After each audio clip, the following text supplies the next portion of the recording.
Yo, pen friend friends, holy shit, I'm back already. That's crazy. Wow, you're so lucky. So lucky. What's up to the two or three of you that pay attention to these? I appreciate you guys for reaching out to me and saying you should do this again soon. There was just so many of you that did that. It was overwhelming, and I couldn't say no, So here we are, with an update and also hopefully a little bit of insight into what's next for Pen Friends and Camp, with a little bit more detail than maybe we got last week, which is hard to believe that in a 6 hour announcement that I didn't get into detail, but I managed. That's my superpower. Um, First of all, I want to start with some updates on what we have been working on under NDA, the biggest pain in the ass of all time. And I am very pleased to say that late last Friday night, we finished the beast, the pig, the giant, most difficult, most complex, most demanding, most infuriating, and very possibly most rewarding project that we've ever worked on. We delivered, I'm not going to say exactly how many because it's still not public and I can't get away, but let's just say it's somewhere between 8 and 10,000 animations. And we're quite proud that we were able to pull it off. I know we've done that in the past, but it's not the same. And it wasn't the same. We're talking about some collections have 100 traits, 200 traits. This collection that we worked on had somewhere in the neighborhood of 15,000 art assets. Yes, I did say that correctly. 15,000. It was insane. It was absolutely nuts. It just felt like it never ended. And all we could do really was just try and methodically work through all of it. We thought the bears were bad. The bears, because of the nature of multiple, I think there's 17 or 18 fur types with the bears. So all of the mouths are slightly different colors based on the furs. So all the mouths are, independent really. So we end up with somewhere in the neighborhood of 600 mouth positions for the bears to animate. We thought that was rough. We had no idea. We had absolutely no idea. That turned out to be child's play compared to this, and just the relief of finishing this monumental project, which we began in December with, like I mentioned before, a bunch of free samples. We took the chance that they were going to like them. We took the chance that they were going to order them. We spent weeks working on them, potentially wasted. And sometime in February, we got the go ahead and a deposit. And then we spent the next really 2+ months on it. Hardcore, really hardcore. Got a little burnt out, to be honest, for the first time, I would say, on that one. And last Friday we wrapped it, and it was the greatest feeling on earth. So that is not yet public. They're now saying, we'll roll it out sometime in the next couple weeks. Again, we don't get to control that. That sucks. But I expect there's going to be a lot of those on the timeline. And that's going to be a real opportunity for us, which is exciting to say, hey, we're here, we're available, and this is the latest example of what we do. And I think what we do has changed a lot, and I think that that's worth noting, that when you look back, a year ago, even at Pen Friends, our own collection, but even if you want to look at, like Invisible Friends, for example, which is sort of, it might be the most successful animated NFT collection. it's 28 frames, you know, it's like a little bit over 1 second. It's 24 frames per second. It's 28 frames, 1.17 seconds.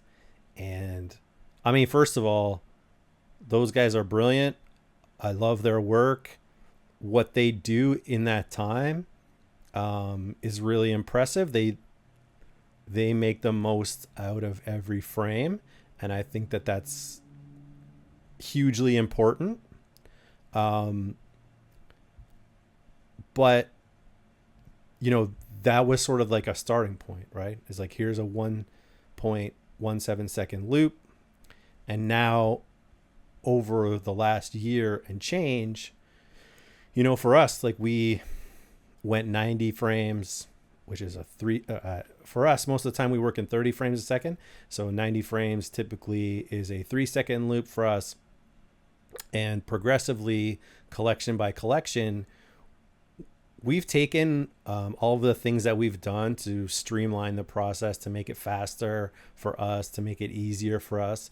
And instead of just, you know, doing the same thing, but, you know, more easily, we've taken the gains that we've created by streamlining the process, and we've taken those and we've pushed what we're delivering. So we've gone from, and right now that only looks incremental, and maybe to the outside you don't even really notice, but we're talking about going from 3 seconds to 4 seconds to 5 seconds. And now with this latest one, which you'll see, and you won't notice it necessarily even right away, because it's not what the client wanted was just a smooth, subtle, what we call an idle pose in animation, which is a resting pose. Like if you ever play a video game and there's a character creation screen and you're scrolling through different hairstyles and stuff like that, what you're looking at would be a character in idle pose. It's just kind of, this is my idle pose. Anyways, just like a little bit of life within that character. So that's what the client wanted in this case, and that's what we delivered, but we delivered more of it. So we pushed the length of this one all the way to 230 frames. So now we're almost 10 times the number of frames of where Invisible Friends was a year ago. And that difference might not seem huge. It's not necessarily massive. We're not able to tell a complex story within 7 seconds, but the progression that has happened between the 28 and the 30 frame NFT and now the 230 frame NFT, if that's roughly 10x, let's say for argument's sake, the next 10x from here, now we're talking about being at north of a minute. You know, now you're into your NFTs potentially a short, and we've talked about that this whole time, where it's like your NFT could tell a story. It's something we wanted to do with camp. It's something we still want to do with camp, but we have to get to that point where we can say, here is your camper, and here are, you had 5 items, you had 5 escapes, and ultimately a death. Here are your 5 escape animations, your death, and it loops, right? And so you get to see, this was the story of your camper last session, was all of these things, and it plays out in sequence. And this, if you are creating some storytelling type of an NFT, to have it visually represented by the token itself is really cool. And that's where we're headed. And like I say, it's sort of incremental, I guess, because as much as it is 9x or 10x of sort of where we started, the next one is much more impactful, I would say, the next growth of that. But that's where we're going, and we kind of have to do these smaller steps in between. So anyways, when we look at that and we look at what we did for this collection, which is several thousand tokens and 230 frames a second, we're talking about almost 20 hours of animation. And to do that at the, first of all, for the price, that were doing it. But even with just the personnel that is absolutely insane and can't be matched.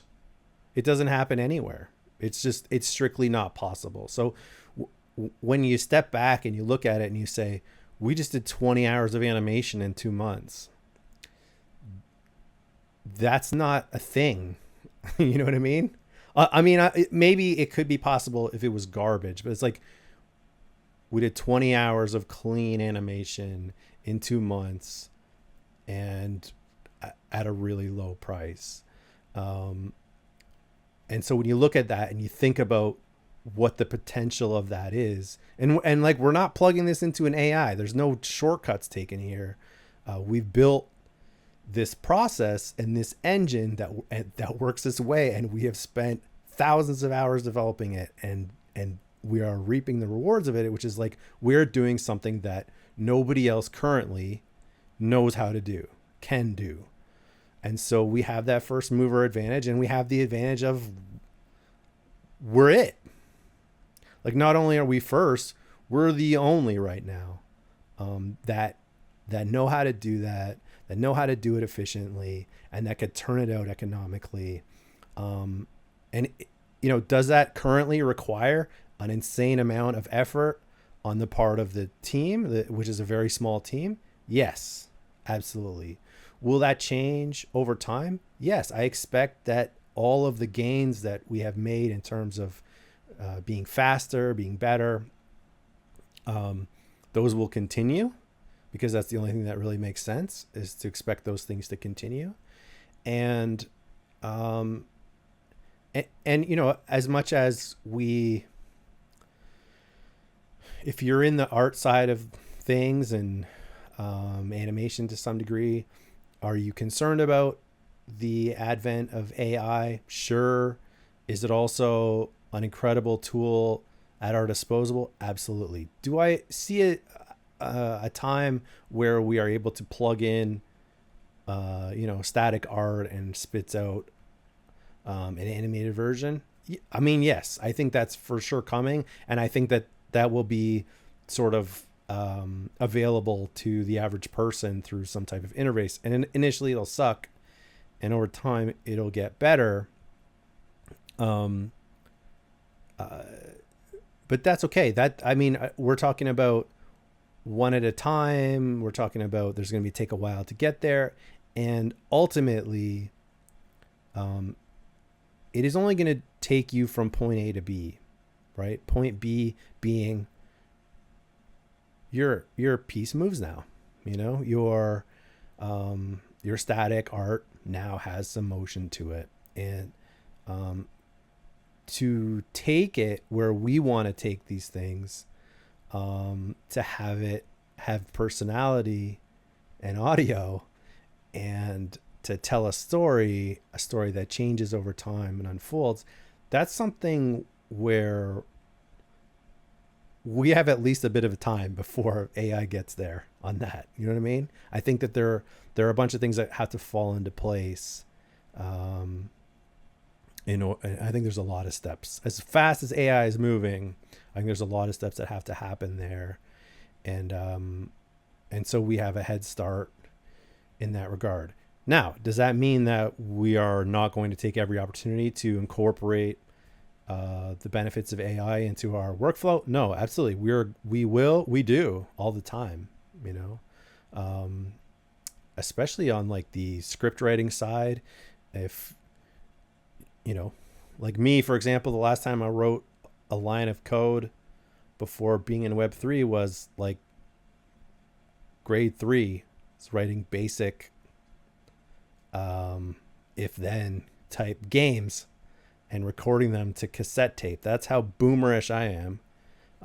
And then didn't really do any of that for many years. And now I can say, hey, ChatGPT, I need a Photoshop script to export every layer and group name from this PSD, give it to me as its own line in a text file, and then we can use that text file to very quickly make a rarity table. And over time, we'll further refine that and then say, these things that we use, which is like Photoshop files we typically use for art, spreadsheets we use to do rarity tables, like these things are going to dynamically interact with each other in a way that is crazy. And really, I also want to mention further to that is that I don't know how many of you saw, but the OK Bears presentation at NFT NYC was preceded by a presentation where the project, I think it was the people from StepN, were talking about offering a launch pad where you could AI generate the art for a collection, and sort of, you know, their whole thing was like there's no barrier for entry. It's a very low barrier for entry. You can generate art quickly, create a project, and make it available for mint. I personally think that is horrific, horrendous, and terrible.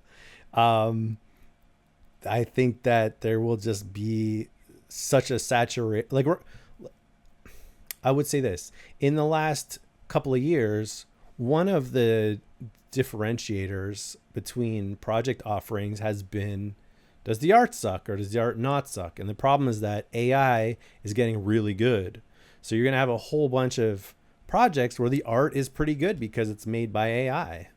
And it's going to be more difficult. And so more people are going to mint these garbage projects that have no future and are rugs, whether they know it or whether they intend to or not.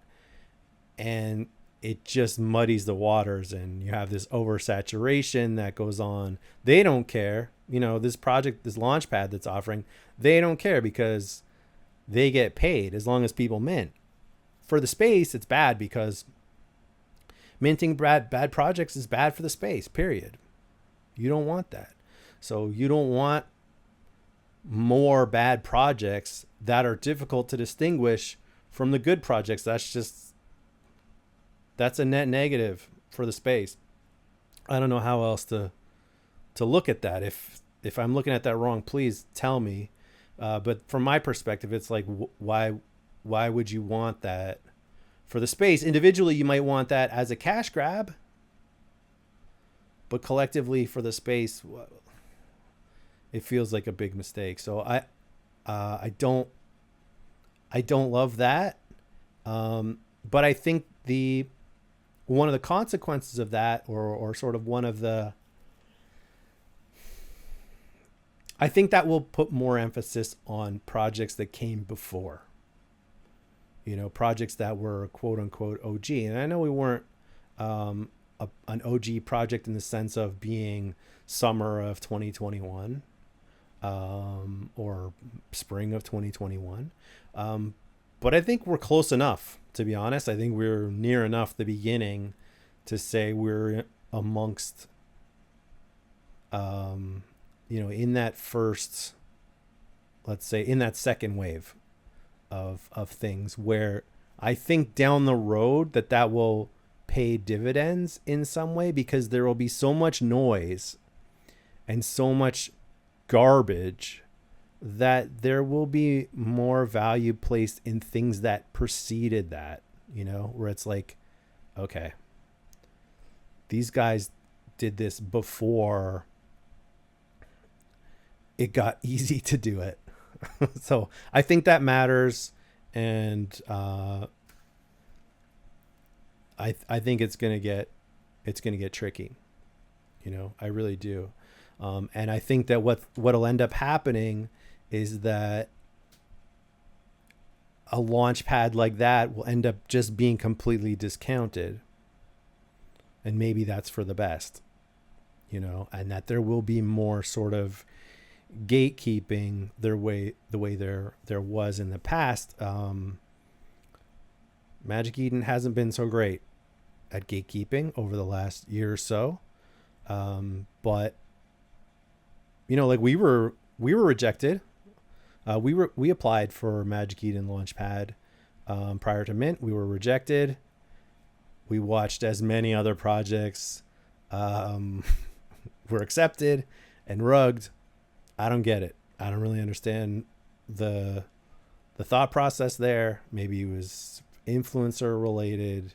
maybe there are other factors at play. I don't know. It doesn't matter now. But I do think that sort of being, for the most part, an OG project will matter more as we move forward.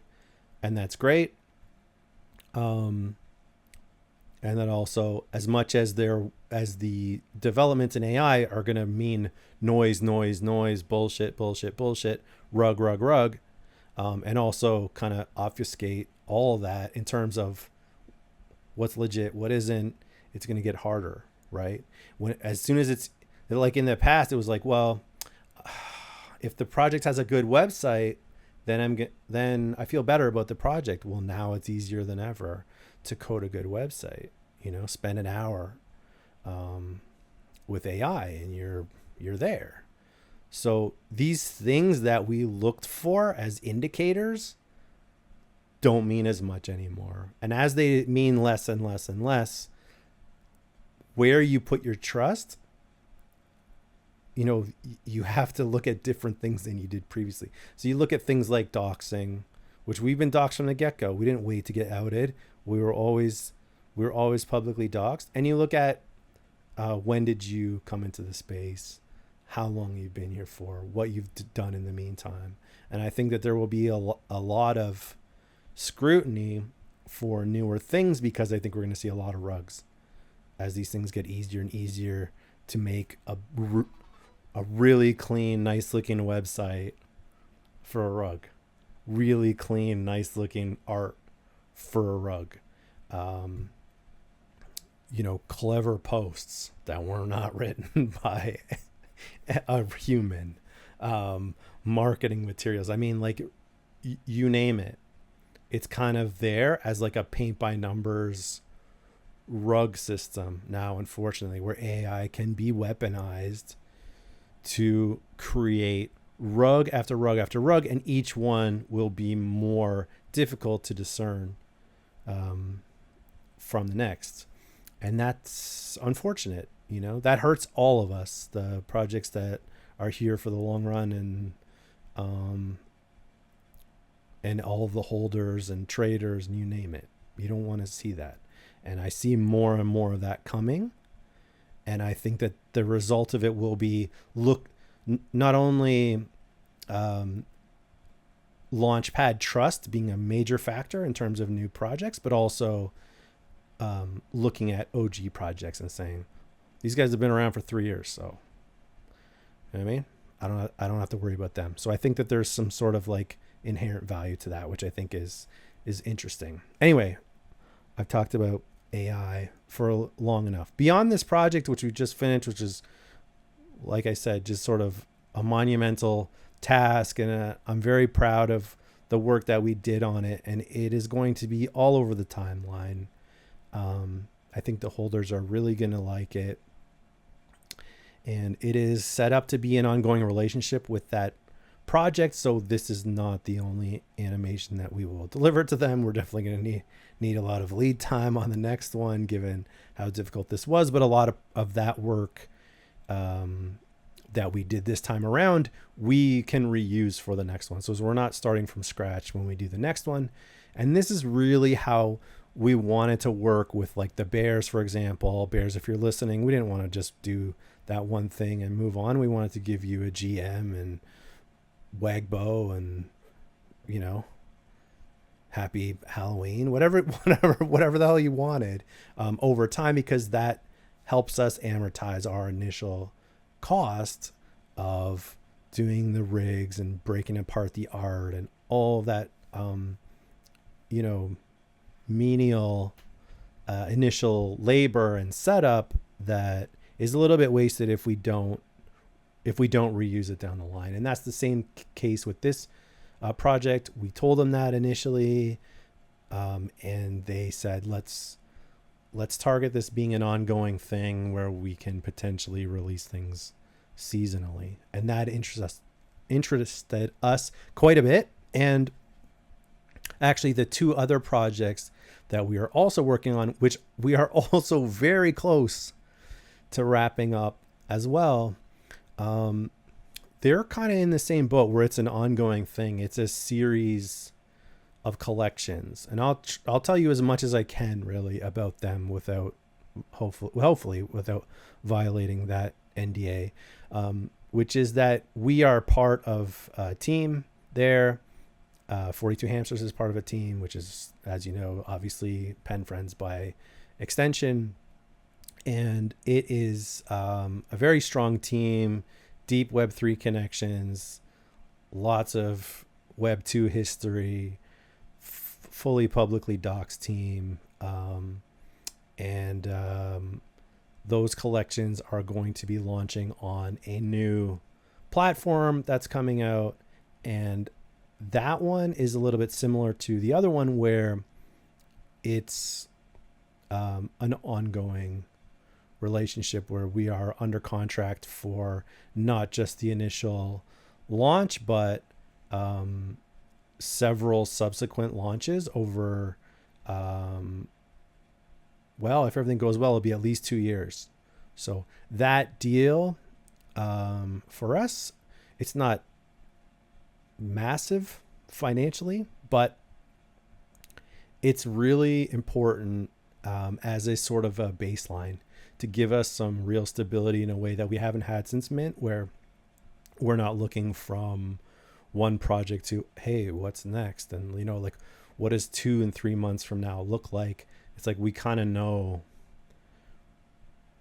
you know, what we have at least one important job every so often over the next 24 months. And I think that that's a huge win for us as a business, where it's like, that on its own is like not necessarily, it's amazing, but it's very solid and put us in a position where we can build on that and fill in all the other gaps in the schedule and start to really cook. And so that's exciting. That's really exciting. So when we look at it and we say, okay, we got this project coming out, which is going to have a lot of eyes on it because it's a popular project. And we think we did a really good job with these animations. And then also we have these other collections, which we're launching as part of a new initiative, which is going to have a lot of eyes on it. We end up in this situation where we suddenly have attention, you know, and I think that that's been something that's been lacking with our project, is we haven't had a lot of attention. We've been doing a ton of work.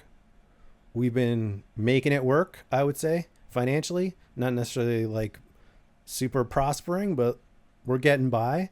I'm proud of what we were able to rev share in our first year. I think it was solid. And I think that, you know, overall, we've been a really strong project through this first year. We just really haven't had hype or eyes on us at any point. And it's like all of a sudden there could be quite a bit more of that. And that's great. And that, but what all that really is really just an opportunity. And so we look at that and we say, okay, if all of a sudden we're going to have more people looking at us that weren't in the past, you know, people that faded us 9 months ago and never gave it a second look. And, you know, here we are, but who knows, like who even knows about that? It's like all of a sudden we may have sort of Mint type of, thrust into the limelight. You know, I love to say the word thrust. And, you know, what do we do with that? And what do we need to do in preparation for that? And so that's been why we've been wanting to push an art update and sort of also spell out a little bit more about building out our universe. And I think that one of the things that's happened, you know, over this past year is that we haven't had a lot of people use Pen Friends as PFPs. We haven't. We have incredibly loyal, amazing holders. There's so many people that have been here for 9+ months, and probably most of them just forgot that they own Pen Friends, but but some of you have held it on purpose. And not only do we deeply appreciate that, but as much as you might, and I get messages all the time from really encouraging messages from you guys, and I really appreciate that, saying keep going, you guys are great, etc., and that's awesome. But I think having representation PFP wise is like something we have not been able to achieve, no matter what, no matter if we were at 0.6 or 12, in terms of floor price. We have never seen a spike or dip in PFP usage. Has always been low. And so as we approach this period where we have outsiders looking at us, in most cases probably for the very first time, it's important for us to have something for them to look at from PenFriend's perspective that's different than what they saw previously, that's more involved. And so, what the feedback we've taken from you over the past year or so has been in terms of, what do you need in a PFP to use it? What would you be looking for? And I understand that not everybody's going to want to make it look like they're a convict. I totally understand that, and that's partly why over time we want to transition those PFPs into other environments. But before we get to that, I think that it's important to offer customizability, which we've talked about the whole time. We've talked about having a female option, and that will be a thing. Customizability will be a thing, and you will be able to make your pen friend or pen friends look how you want based on your availability of traits, which is based on rarities. It's a little bit complex, but we will get to all that. But from our perspective, we thought customizability is important, but also the art, which is, I love it personally, but it's very flat, and it was designed to be flat art out of necessity because of the software that we were using at the time to animate. It really required flat art. It's very sort of vector based, so you get these nice clean lines, but you don't have sort of this contouring and the painting and Photoshop painting and stuff, to where you have elaborate shading. A lot of collections have that, but they weren't burdened by having to work within the framework of the software. Post mint, we completely retrained ourselves on different software. We've moved to that. That was a major learning curve over the past year, and part of that we did that so that we could work with the other collections. But part of that process meant for Jay that, well, now he could do things. He could make the art within Photoshop and do pretty much whatever he wants. So he's created a new look for Pen Friends that is very cool. It's still recognizably Pen Friends, and I think that's important. It shouldn't just all of a sudden look like something different, but it's just sort of like an evolved version. And listen, this will be an optional process. If you prefer the original, you keep the original. That's totally fine. But I think in terms of, I know El Maestro said at one time, he's like, if I could make my PFP look like me, I'd rock it forever. And that's kind of where we're headed with that. We want to make it not only where you can make it look like however you want, make it look like yourself, your hero, whatever, but also give you an opportunity to sort of progress that PFP and to develop that story, which again is an idea from back in the day, but something that we're actively looking to implement, which is not only a backstory, but also a story going forward, which shapes your character. And so one of the things that will be involved in the art upgrade is items, held items, items in hand. The name board with the names and Revel City PD, all that stuff, they'll be gone. But because we want to free up the hands for held items. Held items are such... they're just a great way to communicate rarity.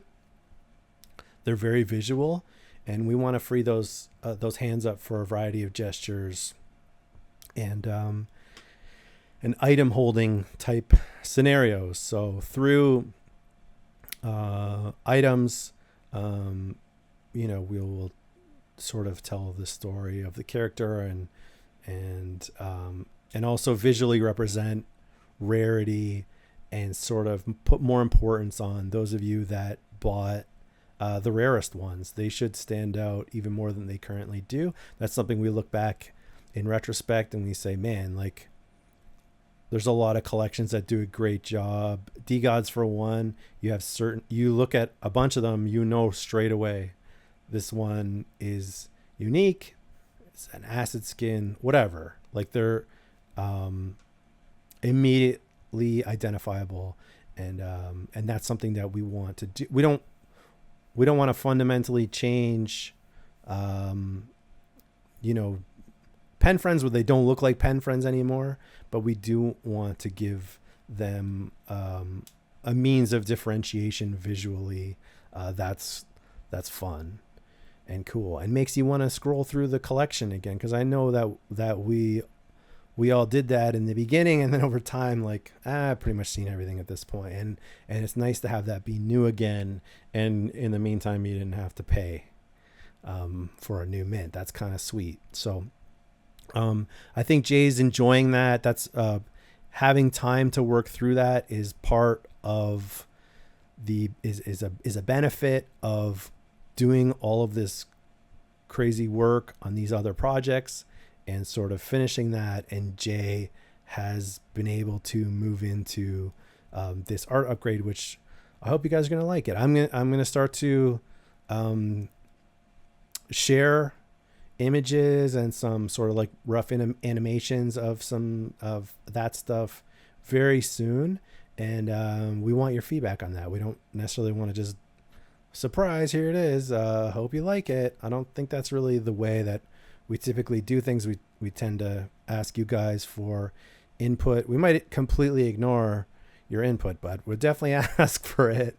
And our hope is that together we can sort of shape the Pen Friends into something that is more PFPable, because I think that's sort of important, especially as we get to this point where there's going to be a flood of new garbage, and also there's going to be, in the more short term, there's going to be more attention placed on our project than we've had in quite some time, and we need to be ready for that. We need to capitalize on that, and we need to kind of use that as a springboard to have more Pen Friends out there as primary PFPs. And I know a certain portion of that is floor price related, and I think that all of these things, will work together. Really, that's our hope, is that we get some attention, we have some success, we have some things lined up for the future. We've got some solid rev share. We've got sort of that OG thing that just kind of develops over time, and also we have this new art update that hopefully capitalizes on the increase in attention. One other thing I wanted to talk about, a couple other things, if you can believe it, but one of them is on the camp side of things. I know I talked about doing staking last week. We are absolutely working on that. We want that to be a thing. We just don't want to do it. We don't want to outsource it, because we don't like to outsource anything. Number one, it makes us nervous. You see what happens all the time.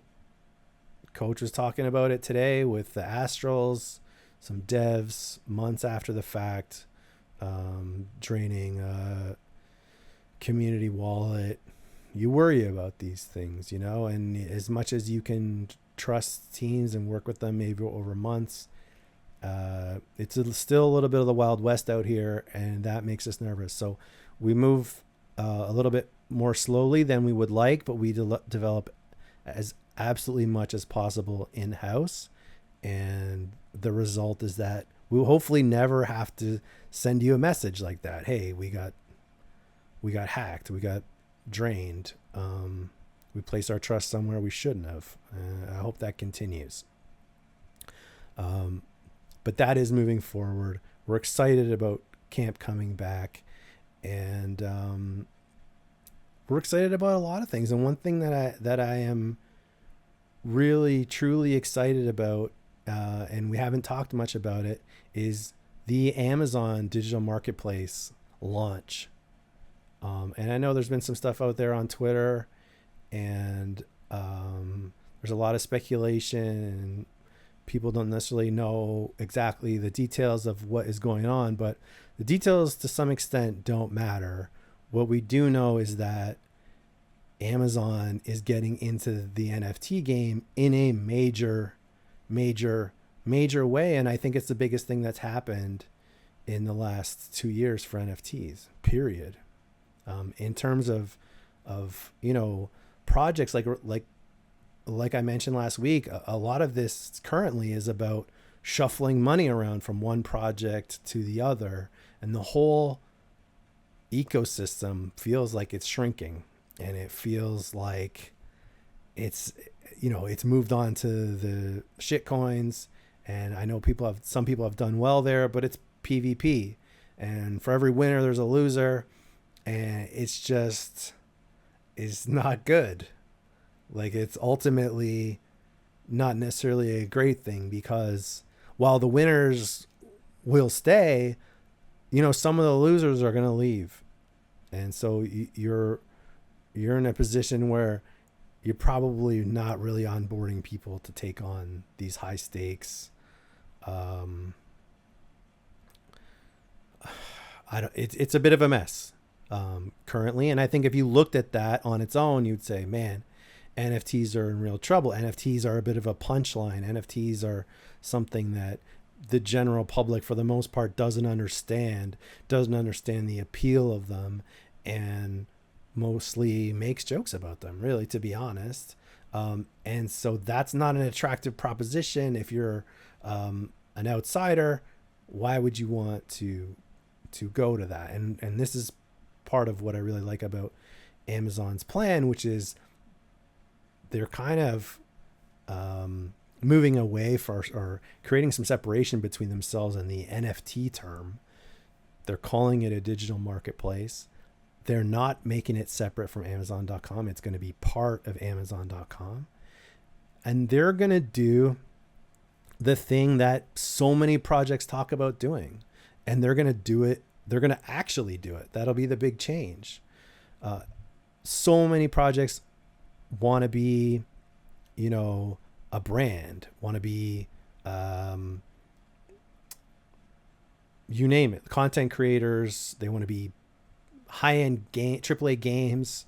And so they'll launch and they'll mint, and maybe they'll do well, but there's still like a huge gap between, okay, you're a project that you minted out, you want to, become the next Fortnite. There's a massive gap between where you are, you and your, let's say, $1 million that you raised. You're a lifetime away from delivering a AAA game. You will need to make a very important strategic partnership or partnerships, and that can be really difficult, right? And we've seen that with OK Bears, who had millions and millions of dollars. And even with all of their resources it's taken a year to sort of get some traction and start to, I know they got IMG some time ago, but even with IMG helping them out, you know, actually delivering on these partnerships takes major time. And that's where Amazon completely changes the game, because they are going to use launches of NFTs, or in their model, digital collectibles. They're going to use that to farm IPs and then exploit them through their own various arms of their business. So if you launch a digital collectible through Amazon and it gets hugely popular and it makes sense to develop a game out of it, it's going to go to Amazon Game Studios. If it makes sense to develop a series out of it, it's going to go to Amazon Studios.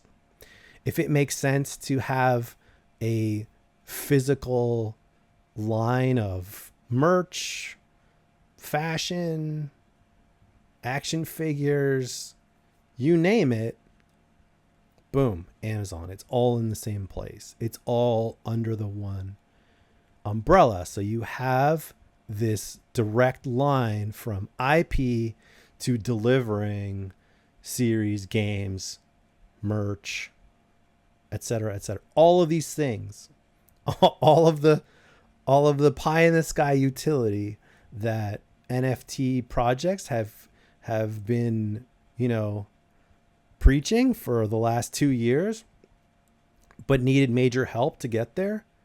All of a sudden, Amazon comes in and has the capacity to connect the dots for those projects. It changes everything, to be honest. And the word on the street is that they've set aside hundreds of millions of dollars to do exactly that, to make a real effort to grow these IPs, exploit these IPs in various ways, and see where it goes. And if this works, this will be the way that things are done. Where instead of as a major corporation like that, where you sort of typically in the past, and I've done this a little bit in my career, which is like accept pitches and accept scripts and things like that, and you become a gatekeeper. You kind of take that out of the equation and you say, you launch the collection. If the collection does well, now you're on our radar, right? Now you're on our radar. What can we do? Where does this fit in? If you took D-Gods, for example, if D-Gods was on Amazon, that's a merch project, right? You're probably not going to make that into an animated series. They have no background really. And like, there's no like, I don't know, thematically, it doesn't really make sense to do a game. I don't know. In my mind, this is like, that's one where it's like you become a brand, and you become a brand where it's available on Amazon. Initially, it's only going to be in the States, and that's the only thing I think that will slow it down. But I really hope that it does well and goes worldwide, because it is potentially, like I say, I think the biggest thing that has happened in NFTs. I think they've been really smart to not say the word NFT very much, and to sort of distance themselves from the negativity that gets associated with that sometimes, and just say, we're now in the business of digital collectibles.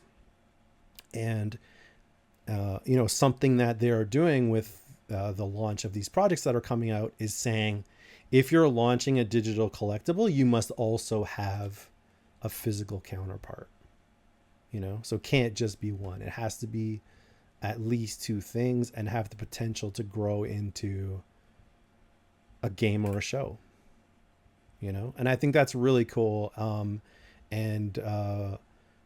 know, as content creators, which is really like our background and what we love to do, it's super exciting to be at that point where you could be operating within this ecosystem where there are people actively looking to take IPs and move them to the next level and get them in front of a global audience of hundreds of millions, which is just something that doesn't exist currently in the space right now. We are operating in such a small ecosystem that monetizing content is not profitable right now. It's just too small of an ecosystem. That's just the reality of it. Amazon has the power to completely change that. And it will be, I could easily foresee it being sort of like a trend in the way that Marvel and DC have changed the way Hollywood operates in the last 20 years, where it's very franchise based and you kind of find something that works and then you just keep milking it. If this works, if the Amazon experiment of farming IPs, exploiting IPs within their own ecosystem, if that works, not only will you see other studios, I know Disney's coming in with a Star Wars toy, but I mean, you have companies of that magnitude are going to look at it the same way and say, sort of semi crowd-funded, because let's be honest, these things in the past, movies and television shows and games and things like that, a lot of it came down to focus testing, and we do that. That's what we do. That's part of what the ecosystem does. It's we are a global focus group, and you don't have to pay us. You know, we tell you the things we like and we don't like because we buy them or we don't. You know, we trade them or we don't. We promote them on Twitter or we don't.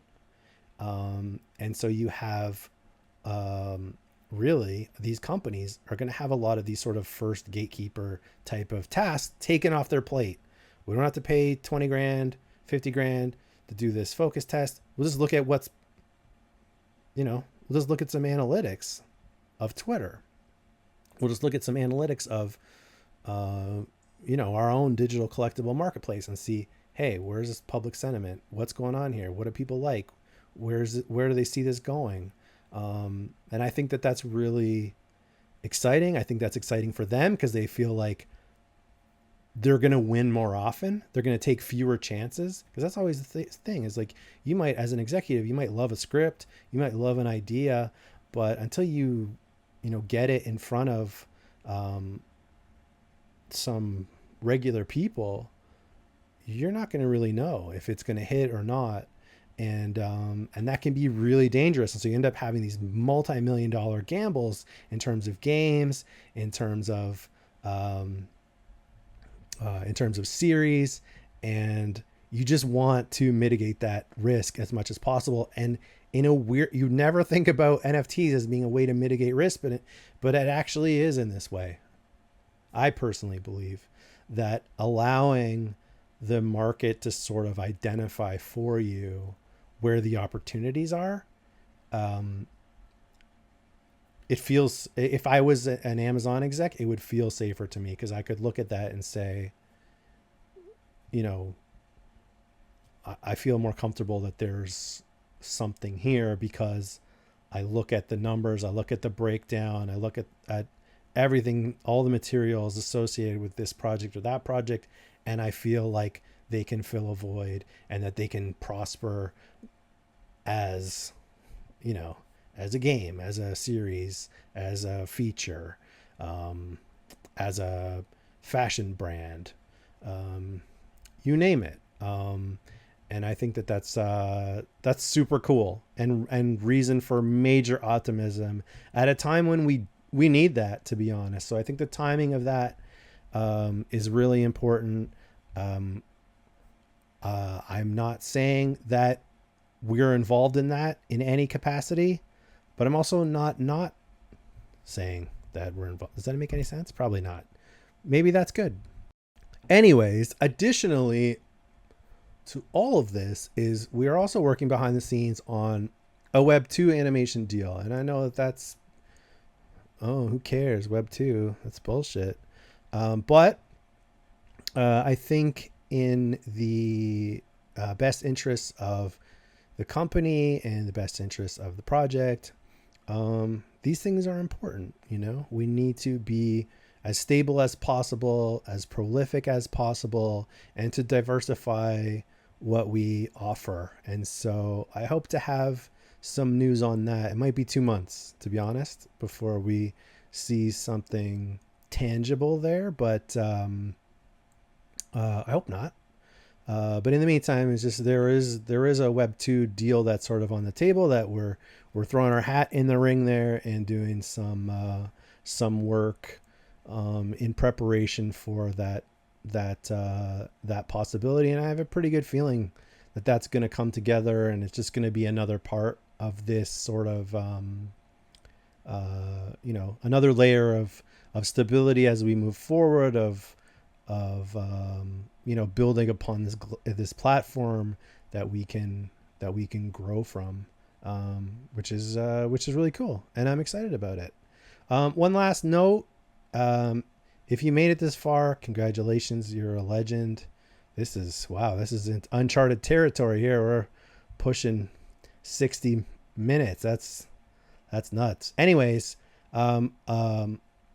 something that can come back now that we've sort of finished these other things, back sort of by popular demand, I guess, would be the animation giveaways, which we've done a couple dozen of so far, and people seem to like them. So we will resume the weekly animation giveaway starting next Friday. We'll open up the contest tonight. And next week, one of you will have a PFP of your choice from any project animated by us for absolutely free, just as a perk of being you and of owning a pen friend. Anyways, that's it for now. Love you guys. Pen friends for life. It might just be because I'm a Canadian and it's springtime and it's like hard to shake a good mood on a Canadian springtime. We just endured a long, frigid winter, and when the sun comes out, it just feels like it's heaven. It's amazing. It's the greatest, and it's hard to be in a bad mood when that happens. I know NFTs suck currently. The name is a little bit in the mud. The market kind of sucks. Shitcoin season is PvP and bullshit, and ultimately negative in my opinion. And so I don't love what's going on currently, but I really love what's coming down the pipe. And so let's keep the faith, keep on keeping on, and pen friends for life.